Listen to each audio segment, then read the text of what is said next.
¿Me escuchan claro? Sí, verdad, Erazo, no hay eco. Ah, ya, doctor. Buenos días. Muy amable. Algo en tu casa está prendido o tú estás con tu celular prendido, algo. Por eso que hay El- eco. Está clarito, se te escucha. sí, ya, yo Mira, sí me arriba, escucho por si un acaso, poquito. Bueno, arriba, no hay problema. avanza, dile La, a co- dónde se hace. la cosa es que ustedes me escuchen claro. Clarito se escucha. ¿Empezamos entonces?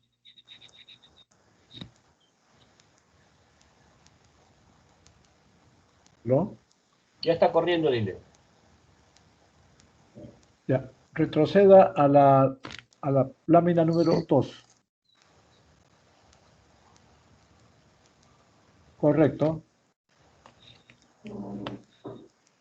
Una más retroceda. Ya, no esa es la carátula. Ya, la siguiente, la que pasó. Ya, ahí está bien. Ok. Muy buenos días, estimados alumnos.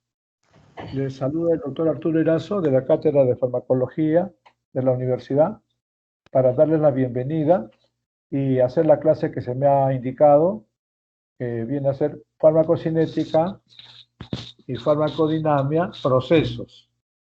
Ya, como ustedes recordarán en la exposición que les hizo el doctor Luján, la farmacología es una ciencia aplicada que se sustenta en otras ciencias básicas, empezando por la ciencia química, porque es la que nos permite identificar todos los principios activos, sustancias químicas que tienen una acción fisiológica, que en nuestro caso de interés terapéutico, y también puede ser de interés toxicológico para prever las reacciones adversas o reacciones tóxicas de cualquier sustancia que pueda poner en peligro la salud, ¿no?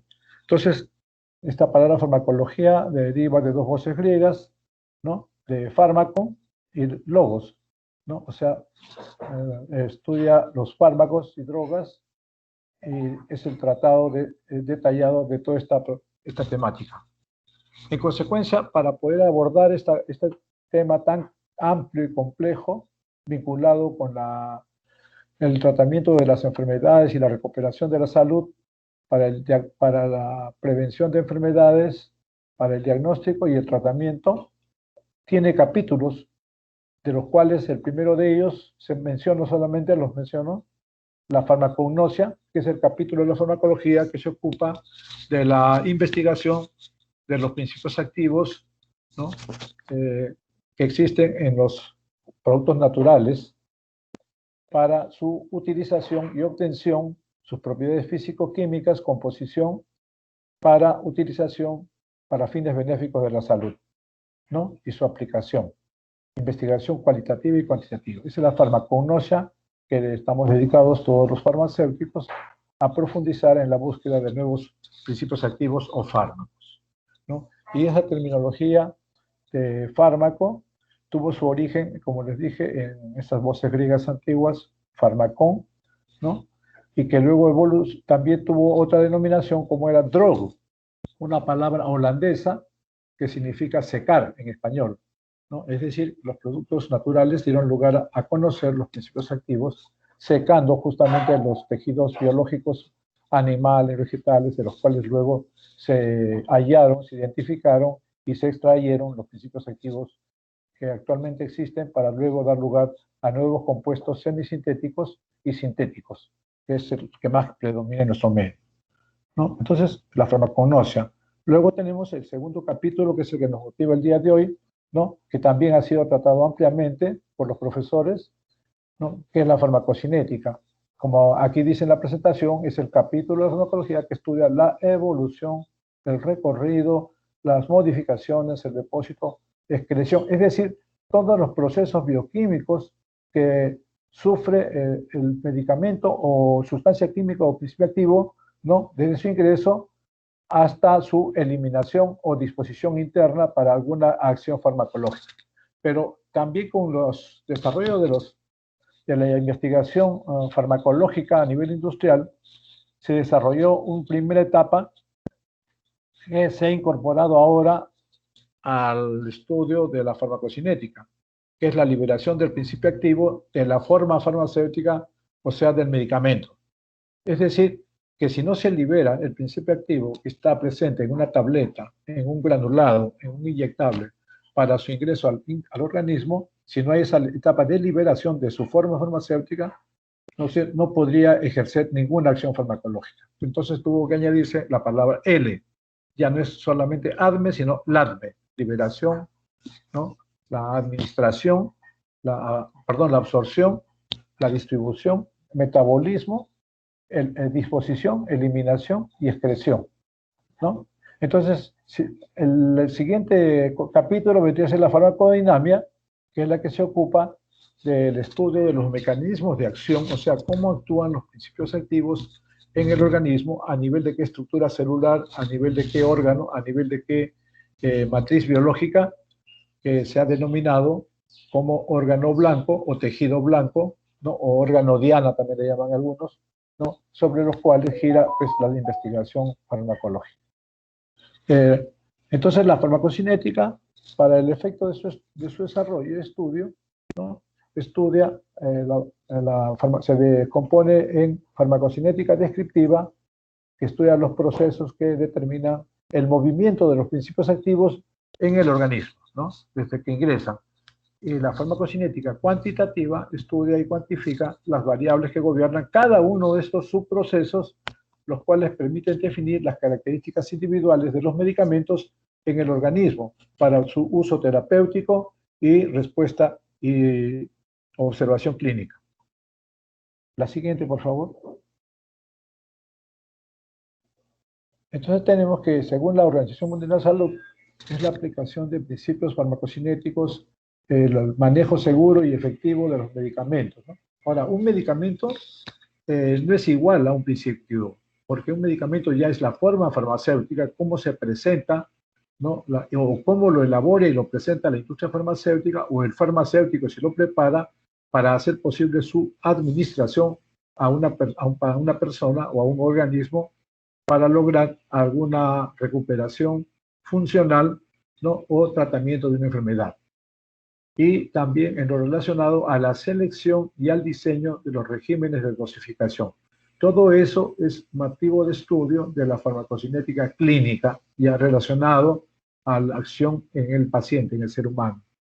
Las etapas fundamentales de la farmacocinética que acabamos de mencionar vienen a ser prácticamente los requisitos para que se produzca la acción y el efecto farmacológico, o sea, el que le hace la sustancia química al sistema biológico para restablecer las funciones celulares o para mejorarlas o para bloquear algunas que están ocurriendo y que está afectando a la salud, ¿no? Esas etapas de la farmacocinética son, empezando la primera, la liberación del principio activo, como hemos señalado, luego viene la absorción del principio activo. Si no hay absorción del principio activo, si no hay liberación, no se puede producir acción farmacológica. Es decir, se tiene que liberar la sustancia química del medicamento, luego tiene que atravesar membranas biológicas, ¿no? Primero mediante una administración adecuada por cualquiera de sus vías, y una vez ingresado al sistema biológico, tiene que distribuirse en el organismo hasta llegar al tejido órgano blanco sobre el cual va a actuar, que generalmente se llama órgano blanco, órgano diana, o tejido blanco, tejido diana, ¿no? Entonces viene el metabolismo, el cual consiste en la transformación de la sustancia química. El organismo es una máquina biológica maravillosa que trata de eliminar cualquier elemento o sustancia química extraña a su estructura celular y que ingresa al organismo por cualquiera de sus vías naturales, ¿no? Entonces, esa transformación es lo que va a dar lugar justamente a los nuevos compuestos internos orgánicos, que pueden ser metabolitos provenientes de las formas farmacéuticas, de los medicamentos, o también puede ser el del metabolismo de los elementos que entran en la bioquímica nutricional, ¿no? Para luego producir su excreción o eliminación en cuanto a sus productos metabólicos o biotransformados, ¿no? Que luego pueden ser también en algunos procesos fisiológicos redistribuidos o reingresados a alguna estructura interna para su reabsorción de acuerdo a sus procesos de afinidad química que tienen los principios activos en determinados tejidos sobre los cuales actúan. La siguiente. ¿Cuáles son los objetivos entonces de la farmacocinética? Son muchos. Este capítulo es muy importante para nosotros que tenemos la responsabilidad con los seres humanos y la responsabilidad de generar nuevos criterios y sistemas terapéuticos de todo tipo y naturaleza, tanto químicos como biológicos, que ahora se hablan de medicamentos biológicos también. Entonces, son problemas muy complejos que demandan nuestro conocimiento amplio y diversificado, ¿no? El primer objetivo es desarrollar nuevos medicamentos a través de este conocimiento de todos los procesos que sufren las sustancias químicas en el organismo. El segundo, diseñar la formulación farmacéutica, o sea, cuál va a ser la composición que va a tener una forma farmacéutica, porque lógicamente los medicamentos que nosotros adquirimos en la farmacia o en el hospital, ¿no? Y que lo manipulamos, tienen una serie de componentes que permiten que el principio activo llegue hasta la estructura celular más interna del organismo, y eso requiere una formulación que coadyuve a ese proceso de ingreso, de dilución, de conducción, hasta llegar a la estructura celular o receptor, como se llama también, que cumple funciones especializadas microscópicamente, ¿no?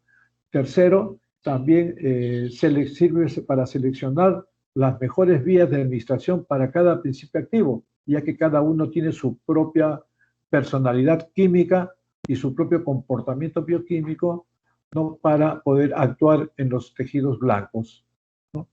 Y entonces hay que seleccionar cuál es la vía de administración que permite su mejor y rápida acción farmacológica para llegar a esos tejidos. Cuarto, conocer la capacidad de acceso del principio activo a los órganos y tejidos diversos que tiene el organismo, porque cada órgano, los pulmones, el tejido renal, el tejido cardiovascular, ¿no? El cerebral, etcétera, tienen diferente composición química, en consecuencia tienen muchos receptores o estructuras celulares especializadas para diferentes funciones. Quinto, establecer también vías de biotransformación para llegar a caracterizar todo el proceso evolutivo de las sustancias químicas que se están utilizando en el organismo. Sexto, caracterizar los procesos de eliminación para hacer la depuración adecuada de todos los residuos o metabolitos que deben ser empleados por el organismo para su acción farmacológica.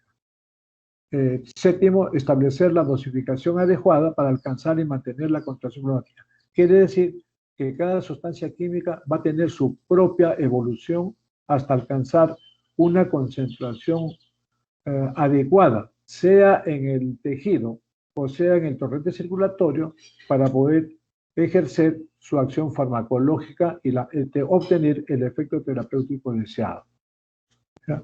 En el octavo está en la barra de indicaciones del TIM, no me deja ver, establecer también todos los criterios terapéuticos y la optimización de los tratamientos farmacológicos. Bueno, la siguiente. La primera etapa entonces farmacocinética, la liberación, es muy importante. Si no se cumple ese primer requisito, no se libera el principio activo y en consecuencia no ingresa al organismo, ¿no? Este es un proceso mediante el cual la forma farmacéutica queda libre del principio activo para ser absorbido por el organismo, y el resto de constituyentes, como son el vehículo u otros elementos que coadyuvan a alcanzar esa concentración plasmática o tisular, ¿no? Vienen a ser los coadyuvantes de la absorción. Se realiza entonces en el sitio, esta liberación se realiza en el lugar de administración del fármaco, ¿no? Del fármaco, entendiendo fármaco como principio activo, ¿no?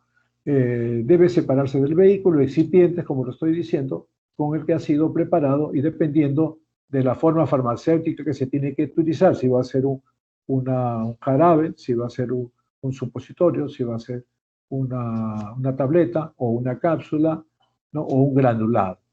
Y estos van a sufrir tres subprocesos, que vienen a ser, se refiere al medicamento o producto farmacéutico: la desintegración, la desagregación y el anidosurdosur, ¿no? Y en esto también es importantísimo desde el punto de vista físico-químico para poder lograr que el principio activo se libere de la forma farmacéutica y no permanezca, digamos, incorporado y no deje atravesar membranas.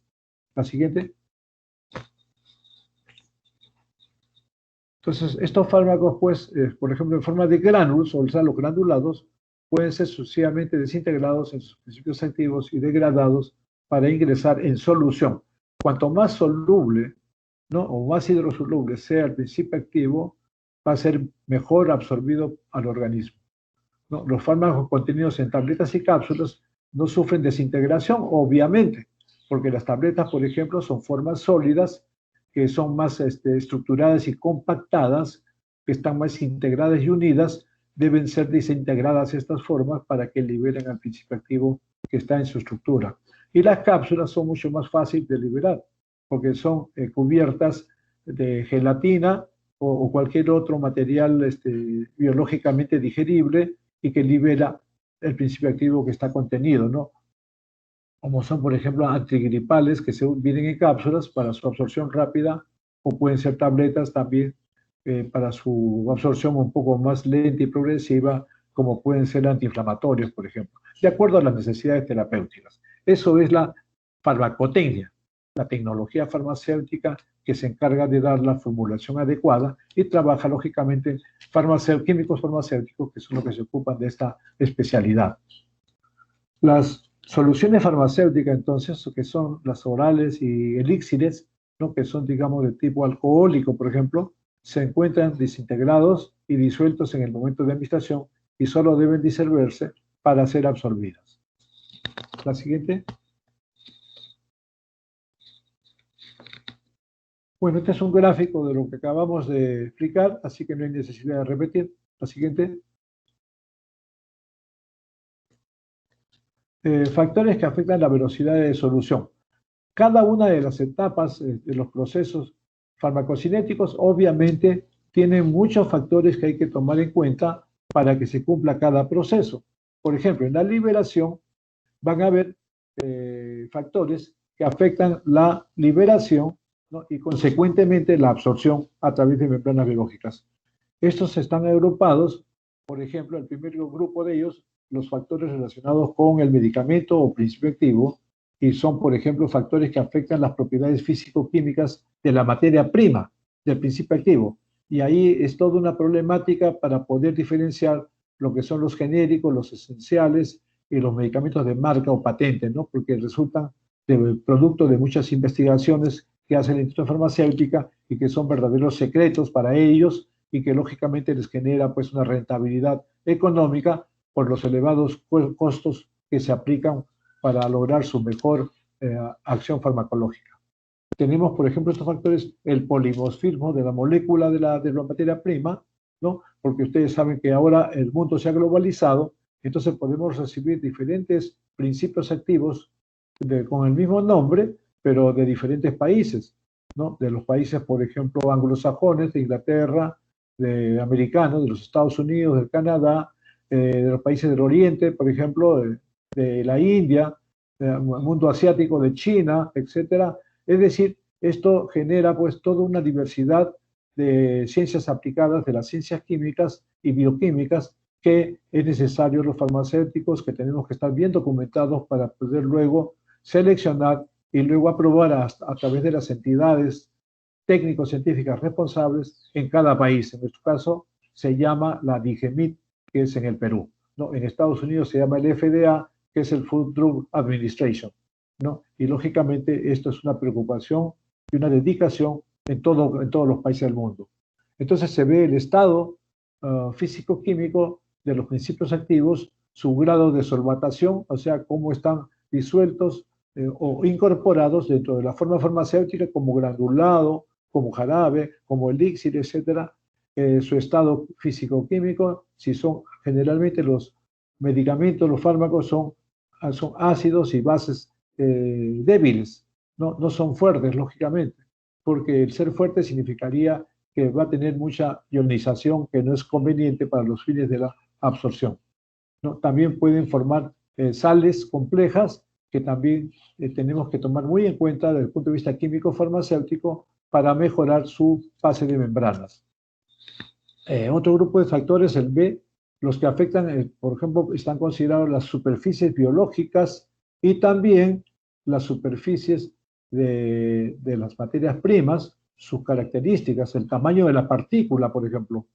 Por ejemplo, la aspirina con el ascriptín, que son dos fábricas para el ácido acetilsalicílico, dice que todo lo que es Bayer es bueno. Bueno, ese es el eslogan que ha quedado a través de la historia de la industria alemana, ¿no? Que crearon ellos la aspirina, ¿no? Que cada tableta trae 500 miligramos.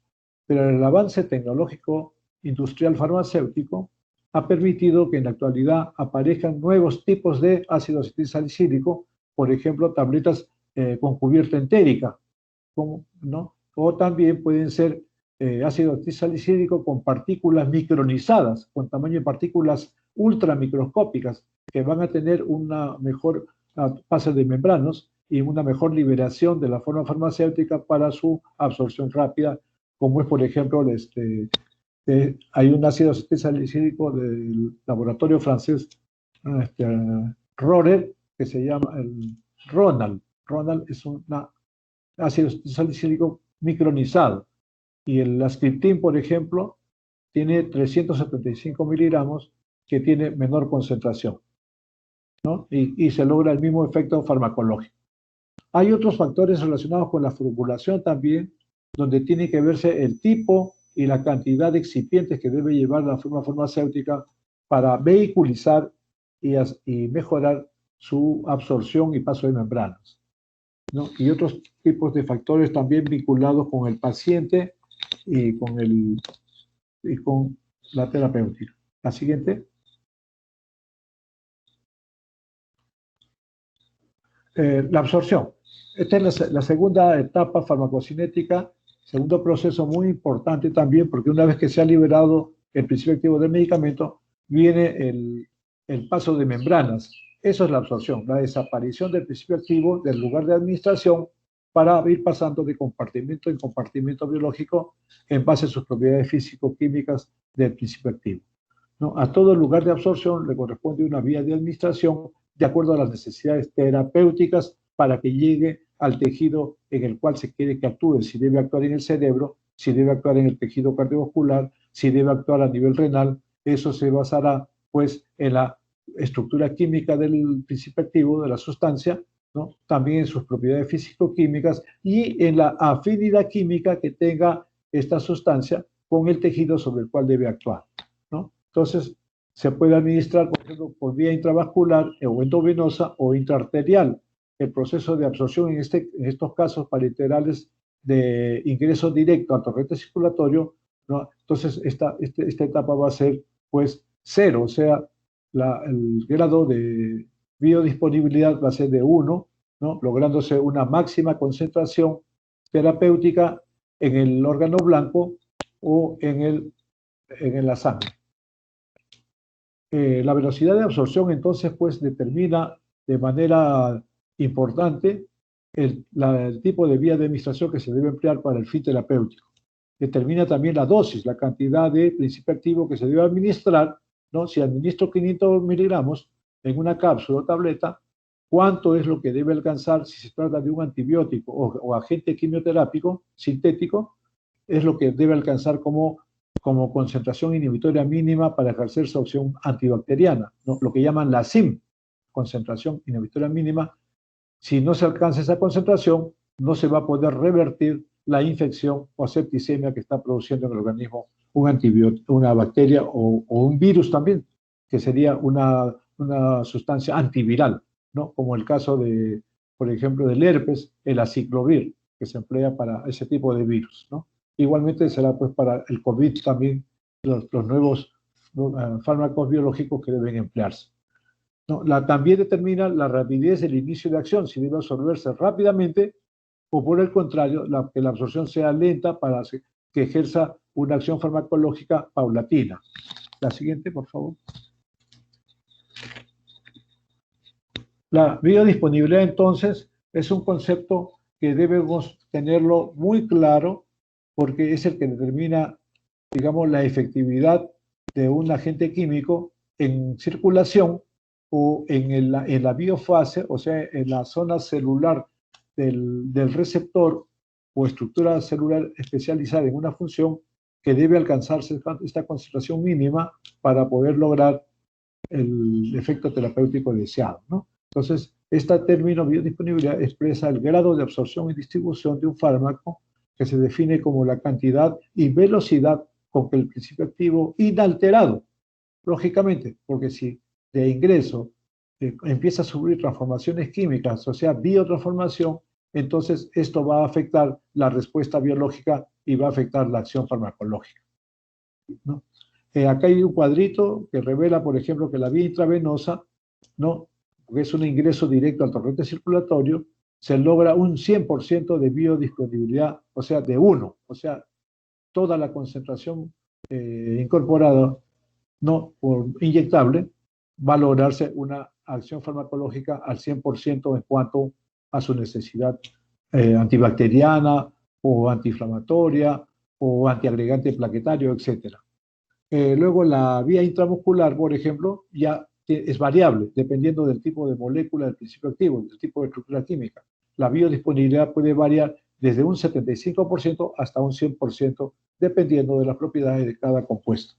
No, la vía subcutánea es similar a la intramuscular, 75 a 100, y la vía oral es la que tiene una mayor, digamos, variabilidad en cuanto a biodisponibilidad, dependiendo de las moléculas que se usen, que va desde un 5 hasta un 100% de biodisponibilidad, ¿no? La vía rectal igualmente también es variable de 30 a 100%, la inhalatoria también de 5 a 10, y la vía transdérmica, ¿no?, o transcutánea, que va desde 80 a 100%. La siguiente, por favor. Entonces, estas dos primeras etapas, que son la liberación y la absorción, o lógicamente van a tener también submecanismos, ¿no?, de cómo es que ingresan y cómo es que se transportan de pase de un compartimento biológico a otro, el paso de membranas por parte de las sustancias químicas que nosotros conocemos como principios activos responsables de la acción farmacológica, de la acción y el efecto en una forma farmacéutica, o sea, en un medicamento. Es decir, un medicamento puede tener varios principios activos, ¿no? Lógicamente, el criterio moderno de monofármaco es el usar el menor número de principios activos, ¿no?, para aplicar ante una deficiencia o ante una dolencia de la salud. Este primer mecanismo de absorción y transporte está dado por el transporte pasivo.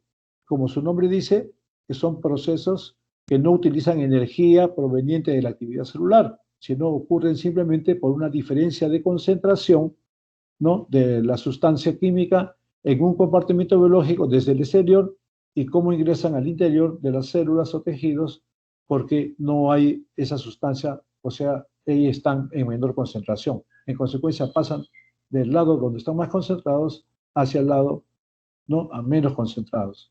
Eso se llama difusión simple. Depende del tamaño y naturaleza de la molécula, su tamaño molecular, su peso molecular, la solubilidad, si es más soluble, si es más liposoluble, tendrá una mejor facilidad para atravesar membranas biológicas.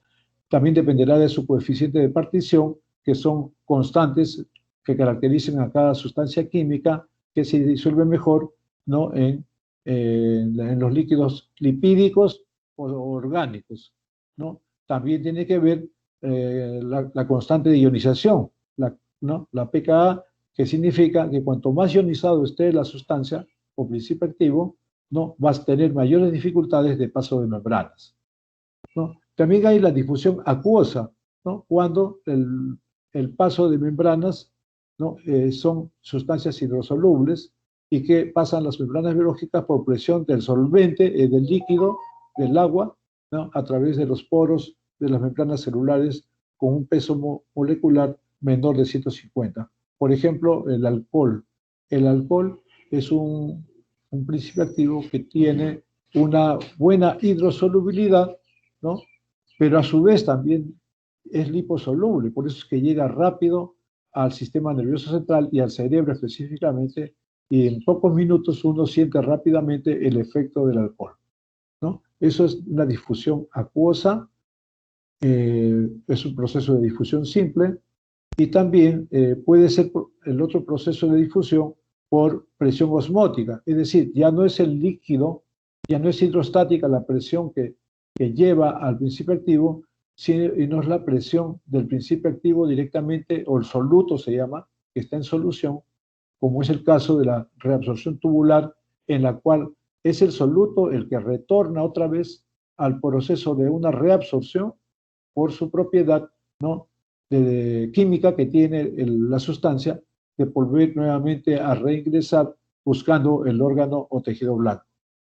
Luego tenemos la difusión lipídica que decíamos para las sustancias que son más liposolubles. Bueno, estas van a tener una mayor facilidad para atravesar membranas biológicas. Por ejemplo, para los gases, el oxígeno, el nitrógeno, el dióxido de carbono, ¿no? También, y otros fármacos más, como los anestésicos generales, por ejemplo, tienen muchas propiedades de ser liposolubles. Por eso que se utiliza, tiene mucha aplicación en medicina, ¿no? Y la ultrafiltración para los principios activos que son micronizados a un tamaño microscópico, muy solubles, son muy solubles por su pequeño tamaño molecular y atraviesan fácilmente los poros de las membranas. La siguiente.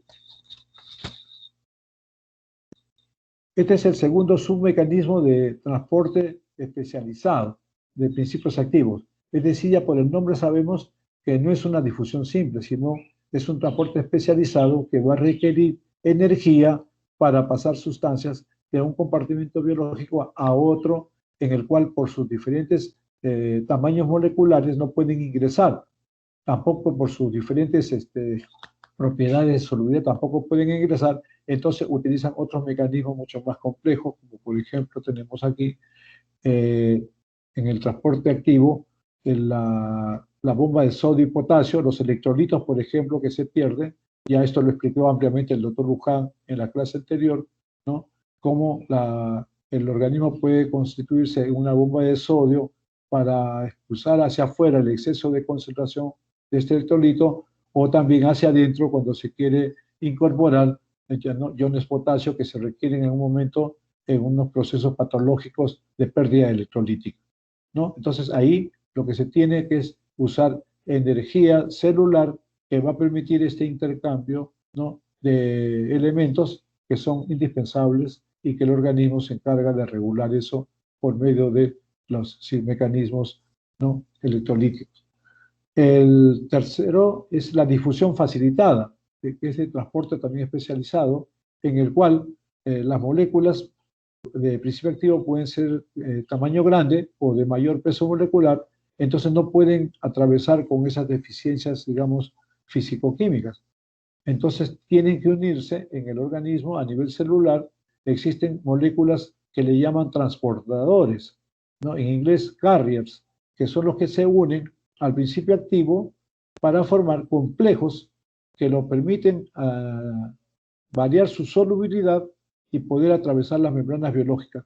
Este es el caso que ocurre en el proceso de la fosforilación para poder ingresar las moléculas de glucosa, en las cuales la glucosa se une en el momento de la transferencia a iones fosfatos y forman un complejo que es la glucosa 6-fosfato.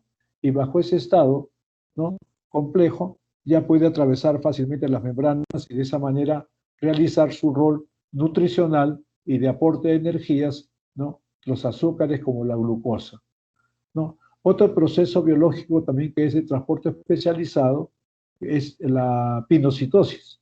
La pinocitosis, por el nombre, ustedes pueden recordar fácilmente, se parece a la fagocitosis, ¿no? Es el comportamiento activo que realiza la membrana celular para englobar, para capturar moléculas, ¿no?, de sustancias, pueden ser principios activos y también pueden ser nutrientes, también pueden ser, ¿no? Y los incorpora en base a la pinocitosis, o sea, a la movilización de la membrana que engloba e incorpora hacia el interior de la célula a estos elementos o compuestos necesarios, ¿no?, para el restablecimiento de una función o para la nutrición también, ¿no? Similares formas ocurren en la endocitosis, en lo cuales son moléculas polares que atraviesan las membranas hacia el espacio intracelular, ¿no? Eso de que se forman polares es por acción bioquímica enzimática del mismo organismo que trata en algunos casos,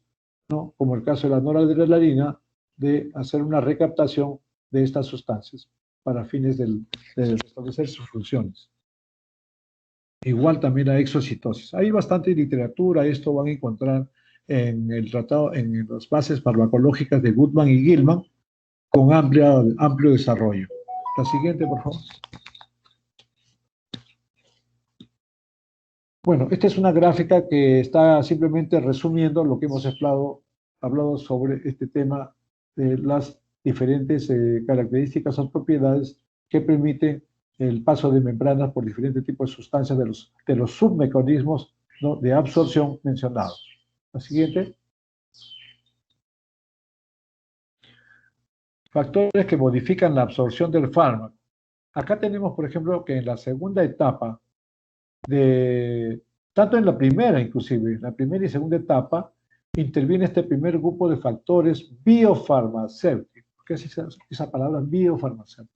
Quiere decir que son factores que van a afectar la absorción, la liberación del fármaco, debido a las propiedades físico-químicas del principio activo, es decir, del medicamento, ¿ya? Entonces, del principio activo, a menor tamaño molecular del principio activo, habrá una mayor velocidad para atravesar las membranas celulares, obviamente que sí, ¿ya?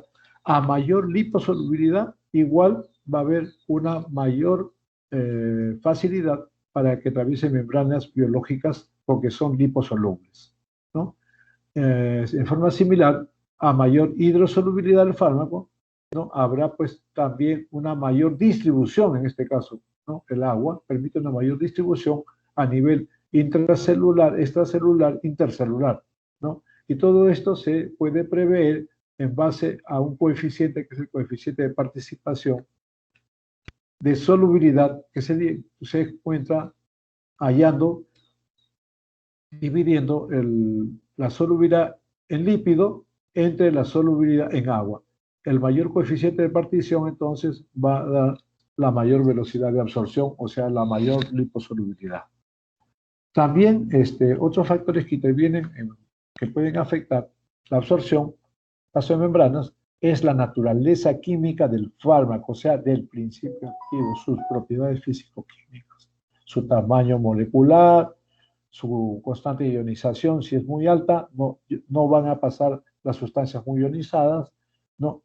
Felizmente los fármacos, casi la mayoría, son ácidos y bases débiles, pero también van a ingresar a superficies, a estructuras celulares que pueden tener cierto pH que puede también afectar la absorción también, y la distribución. El grado de ionización, ya lo hemos mencionado, que también es inconveniente para el paso de membranas. La siguiente. Bueno, estas igual son explicaciones más que nada de tipo microscópico celular de cómo es que se producen estas fracciones ionizadas y no ionizadas y su paso de membrana. La siguiente. ¿No? Igualmente la explicación química sobre la ecuación de Henderson-Kassenbach, que es para explicar la mayor facilidad de poder absorberse tanto para ácidos y bases débiles, ¿no?, en diferentes pHs que no deben afectar. La siguiente. La diferencia del pH de estructura celular también es importante. Ya hemos dicho, ¿no?, que la absorción aumenta cuando el pH del medio es favorable a la presencia de formas no ionizadas del fármaco, ¿no?, como se sabe, ¿no? Y las sustancias tienden a ionizarse cuando están expuestos a entornos químicos de pH opuestos al suyo. La siguiente. Factores biológicos que modifican la absorción. También hay factores, ya hemos visto los factores biofarmacéuticos, o sea, propiedades físico-químicas relativas al principio activo.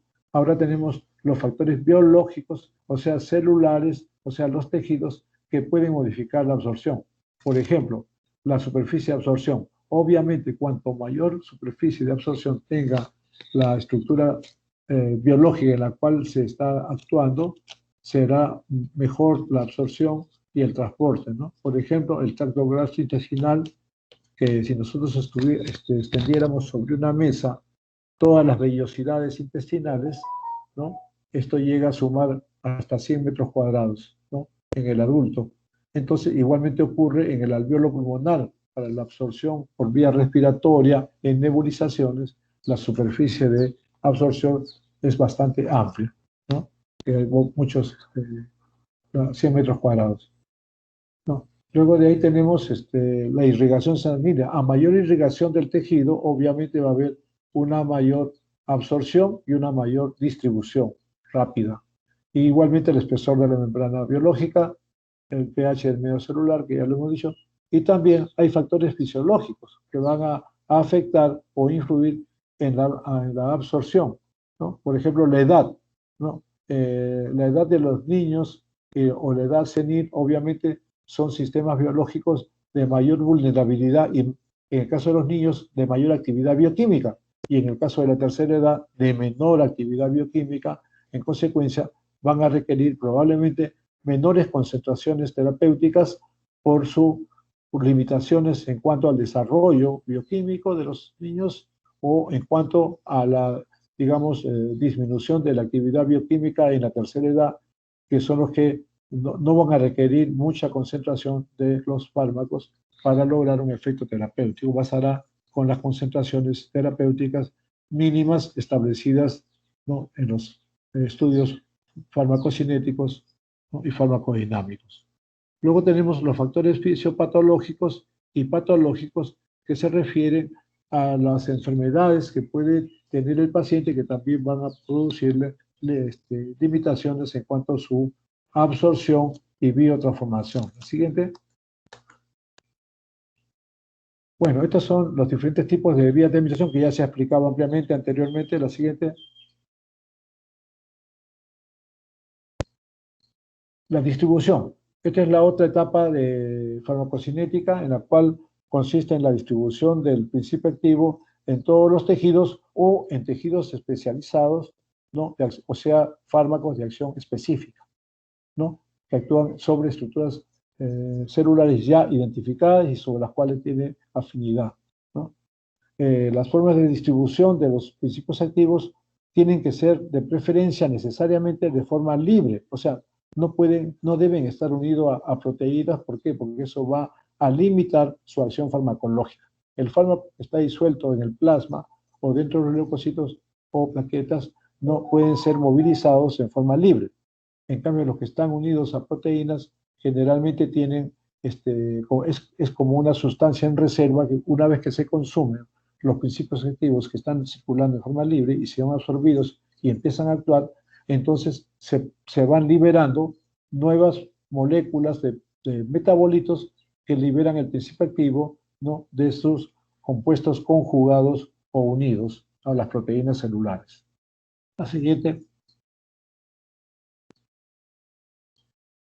Acá tenemos para señalar que la fracción libre es la farmacológicamente activa, lo que estábamos diciendo, ¿no?, que es necesario que el principio activo, o sea, la sustancia química, se encuentre libre, no ligada, conjugada a otros compuestos orgánicos, porque eso va a dificultar su acción farmacológica, ¿no? Y que debe estar disponible también para que sea metabolizado y excretado. Los tipos de proteínas, acá están, a los cuales que se une el principio activo, ¿no?, las que están mencionadas en el cuadro, y sus ejemplos, ¿no?, los diferentes medicamentos que pueden ser afectados, digamos, o interferidos con estos factores. La siguiente. La importancia de la fracción ligada, entonces, ¿no?, es farmacológicamente inactiva la acción farmacológica. Es incapaz de alcanzar los tejidos en donde se ejercen sus efectos. Reserva de fármaco en la sangre que se libera con lentitud. Si la dosis es excesiva, las proteínas se saturan y aumentan la fracción libre, que puede alcanzar niveles tóxicos. O sea, esto inclusive en las intoxicaciones es crítico, ¿no? Muchas veces intoxicaciones por metales pesados, por ejemplo, que se depositan en la médula ósea al administrar. Por eso es que ya la quelación no es un tratamiento de rutina, sino es un tratamiento muy, muy delicado que debe ser hecho en cuidados intensivos bajo monitorización para solamente realizar los actos mínimos necesarios para poder movilizar algunas concentraciones, pero no todas porque pueden liberar mayor cantidad de tóxicos y generar realmente problemas críticos para el paciente. ¿No? La siguiente.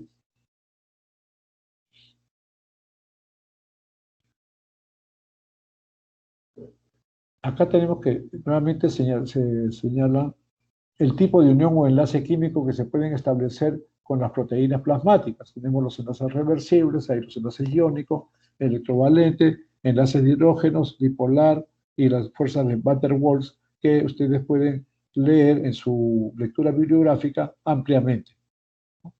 Hay también enlaces irreversibles que son los covalentes, donde comparte la sustancia química los electrones de su última órbita y que lo hacen formar parte de frontera permanente y que también eso ocurre generalmente con mayor preocupación entre los metales pesados que les he mencionado a ustedes en las intoxicaciones, ¿no? Los enlaces covalentes. La siguiente. Factores que alteran la unión a proteínas plasmáticas también tenemos cuando la competencia por una misma proteína plasmática, varios fármacos pueden competir entre sí por unirse al mismo sitio de unión de una misma proteína. La disminución de la cantidad de proteínas plasmáticas también es un factor que puede afectar. Y la aceleración cualitativa de las proteínas. La siguiente. El volumen de distribución. Estos ya son los conceptos farmacodinámicos, o sea que tienen que ver con el principio activo, sus características farmacocinéticas y las características del paciente en cuanto a sus antecedentes, digamos, de algún problema fisiopatológico, ¿no? El volumen de distribución se define como el volumen del líquido en el cual se encuentra distribuido o contiene el fármaco. Este es aparente y no es real, porque esa es una proyección, digamos, deducible matemáticamente. Permite predecir la distribución de un fármaco en el organismo, ¿no? Aquí está la explicación, que también ya se ha explicado anteriormente por el doctor Luján esto. La siguiente. Factores que modifican la distribución, que igual, como en los casos anteriores, en forma similar, hay propiedades físico-químicas del fármaco, o sea, son factores biofarmacéuticos relacionados con sus propiedades físico-químicas.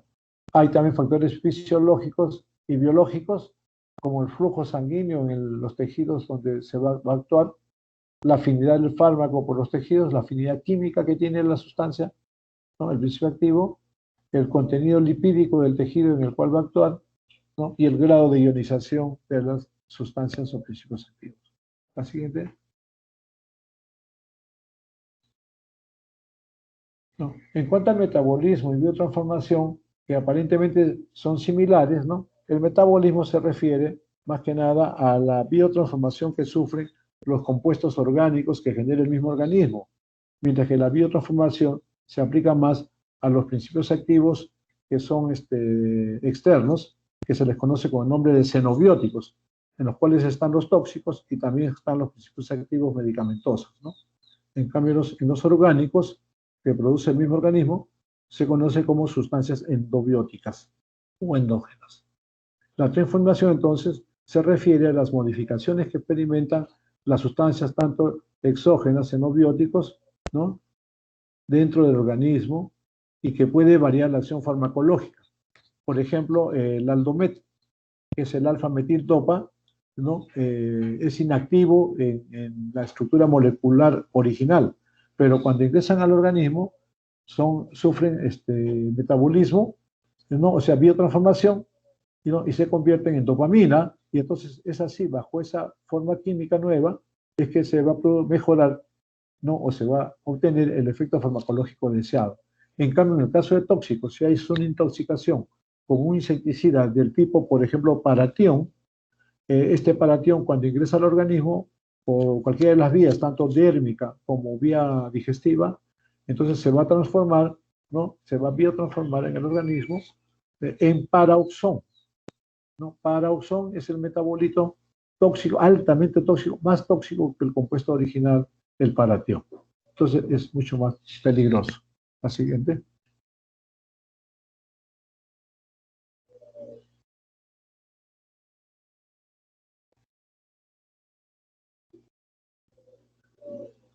Bueno, aquí están los objetivos de la biotransformación para resaltar su importancia, ¿no? Favorece la excreción del fármaco. Lógicamente, el organismo trata de eliminar toda sustancia química que es ajena a su estructura, ¿no? Al convertirlo en metabolitos que por lo general son más polares para hacer más fácil su depuración, ¿no? Son más hidrosolubles y menos liposolubles que la molécula original. De esta forma, el fármaco y sus metabolitos pueden ser eliminados fácilmente, ¿no? Y por la vía biliar o renal.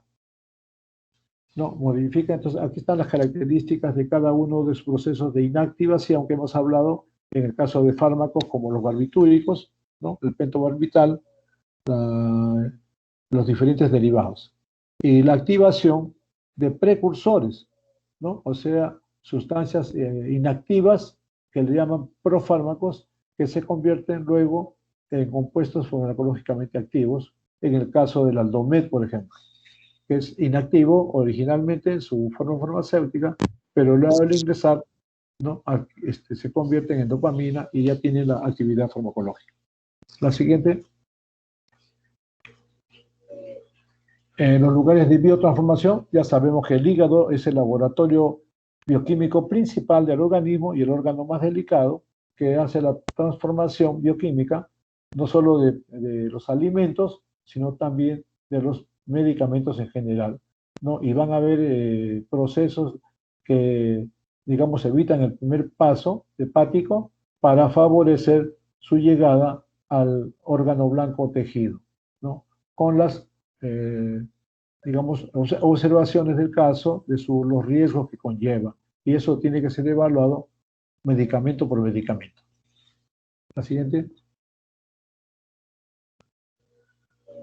Entonces, igualmente en el estómago también se produce biotransformaciones. En cuanto a la acidez gástrica, pueden metabolizar ciertos fármacos que debido a esto no se administran por vía oral, o sea, se inactivan, como la penicilina, por ejemplo, ¿no? Aunque hay algún tipo de penicilina que tienen algunas propiedades, digamos, resistencia, ¿no? Las penicilinas orales, por ejemplo, que han sido diseñadas química e industrialmente para su acción. También en el intestino, algunos fármacos que se administran por vía oral, como el clonazepam, por ejemplo, se metabolizan más ampliamente en la mucosa intestinal más que en el hígado. Igualmente en los pulmones también puede ocurrir por inhalación, evitan el efecto del primer paso hepático, ¿no? Que pueden participar algunos, ¿no? En diferente grado, lógicamente, cada sustancia química va a producir este efecto. No es absoluto esto. La siguiente. Los mecanismos de biotransformación, que también son conocidos, las reacciones de fase 1 o no sintéticas, que se deben a las funciones catabólicas o de funcionalización. Las reacciones de fase 1 transforman a los principios activos originales en metabolitos más polares. Estas funciones son las de hidrólisis, descomposición de las moléculas, ¿no? O de oxidación, ¿no? O de reducción por las enzimas microsomales hepáticas, ¿no? La siguiente. Bueno, estas son los principales fármacos más conocidos que siguen este tipo de reacciones para tenerlos presentes en la terapéutica. La siguiente.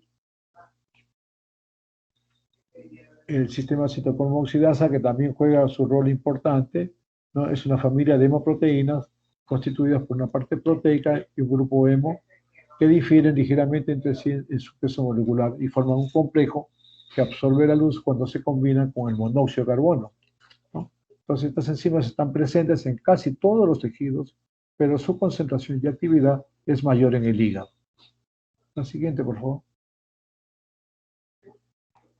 Las reacciones de fase 2 o sintéticas, que son las anabólicas, se realizan mediante reacciones de conjugación, es decir, de unión, de síntesis, del principio activo químico con compuestos orgánicos, ¿no? Y que se acoplan a un compuesto endógeno polar como el ácido glucurónico, ¿no? El sulfato, acetato o aminoácidos, casi siempre se inactiva al fármaco y se facilita su expresión. Ahí tenemos la glucuronidación, la acetilación, la sulfoconjugación, la metilación. La siguiente, por favor. Todas estas reacciones están ampliamente desarrolladas, como les digo, en las bases farmacológicas de Goodman y Gilman y también en otros tratados, ¿no? Pero aquí tenemos más en detalle las diferentes reacciones y los medicamentos que sufren, ¿no?, estos procesos de fase 2 para inactivarlos o amortiguar su acción farmacológica. Y hay que tomar en cuenta. La siguiente. Bueno, este es un esquema práctico también que nos ayuda a fijar bien estos procesos, ¿no? Y la formación de los metabolitos en tanto a medicamentos y a tóxicos también, la peligrosidad. La siguiente. Factores que modifican la biotransformación, ya los hemos mencionado, creo, todos en el transcurso de la clase. Factores, estamos 9:15, ¿no? Todavía tenemos tiempo. Hay factores químicos, la posición de determinados grupos funcionales, así como la diferente distribución de cargas en las moléculas, influyen sobre la biotransformación. Factores genéticos del paciente, que puede ser distinto en individuos de la misma especie, dependiendo de la raza, constitución genética y las condiciones ambientales también. Factores fisiológicos, la edad, ¿no?, el peso, el sexo. La siguiente. ¿No? El estado también de gestación, que es un estado fisiológico de normalidad, pero que también puede ser afectado y que debe considerarse como situaciones bioquímicas excepcionales que hay que tener mucho cuidado. También el estrés, el mundo actual que se vive, ¿no? Tanto el estrés laboral como el estrés también psíquico, emocional, también afecta, ¿no? La desnutrición también, por supuesto, también va a poner una vulnerabilidad en las personas para la acción farmacológica. Y los factores ambientales, cambios hormonales que se producen por la contaminación industrial, pero también alteraciones fisiopatológicas pueden ocurrir, ¿no?, de acuerdo a la edad de los pacientes, ¿no? Y factores fisiopatológicos como la drogadicción, donde se produce pues la adicción bioquímica a determinadas sustancias peligrosas como son los derivados opiáceos, ¿no?, o también neurodepresores. La siguiente. Bueno, siguen los factores que modifican la biotransformación, ¿no? Factores patológicos, la insuficiencia hepática, por ejemplo, todo esto que debe ser evaluado a la hora de elaborar la historia clínica del paciente para saber las contraindicaciones en las que no debe darse determinados fármacos para determinadas dolencias o comorbilidades también, ¿no? Alteraciones que provocan un aumento de la biotransformación también son el hipotiroidismo, los estados febriles, la uremia y otros más. La siguiente. Factores que modifiquen también la biotransformación, tenemos los factores farmacológicos, como son emplear una vía de administración inadecuada o que no corresponde, ¿no? Por ejemplo, administrar por vía intravenosa un fármaco que está diseñado para vía intramuscular. Eso es un horror, ¿no? A veces puede ocurrir, ha ocurrido accidentes donde inclusive medicamentos de uso veterinario, por la falta del antibiótico correspondiente, ¿no?, de uso humano, en las zonas sobre todo marginales o rurales, han usado medicamentos de uso veterinario que puede tener la misma concentración, pero no tiene la misma tecnología y, digamos, las exigencias USP, o sea, de farmacopea americana, para su uso en humanos, ¿no? Entonces, todo eso tiene que ser previamente evaluado por la autoridad del medicamento, que es el DIGEMIT, para autorizar su uso y comercialización. También las dosis. también puede ser que se empleen dosis inadecuadas o insuficientes o excesivas. Entonces hay que tener en consideración todos estos aspectos. Y la unión a proteínas plasmáticas, que también hemos mencionado algunos ejemplos, el pH también de la estructura celular en la cual se va a actuar, sea en una cirugía, ¿no? O en una dolencia, una infección urinaria, ¿no? Y las interacciones farmacológicas en general que hay que considerar para todo tipo de fármacos y sobre todo en las que están, ¿no? Hay que evaluar bien. La siguiente. Bueno, este es un cuadrito de las vías de excreción.